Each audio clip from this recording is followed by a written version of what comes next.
తక్షణమే ఉచిత ఎరువుల పథకం అమలు చేయాలని సీఎం కేసీఆర్కు లేఖ రాశారు టీటీడీపీ నేత రేవంత్ రెడ్డి. తీవ్ర సంక్షోభంలో చిక్కుకున్న అన్నదాతల ఆవేదన కట్టలు తెగుతోందన్నారు.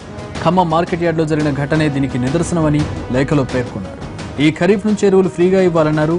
బడ్జెట్ కేటాయింపులు లేవని సాకులు చెప్పకుండా వచ్చే అసెంబ్లీ సమావేశాల్లో సవరణలు ప్రతిపాదిస్తే ఏకగ్రీవంగా ఆమోదిస్తామన్నారు. సమగ్ర కుటుంబ సర్వేతో ఒక్క రోజులో 4 కోట్ల జన వివరాలు సేకరించారన్న రేవంత్ ఇప్పుడు అవసరమైతే ఓ 10 రోజుల సమయం తీసుకుని రాష్ట్రంలోని 55 లక్షల మంది రైతుల వివరాలు సేకరించాలని కోరారు.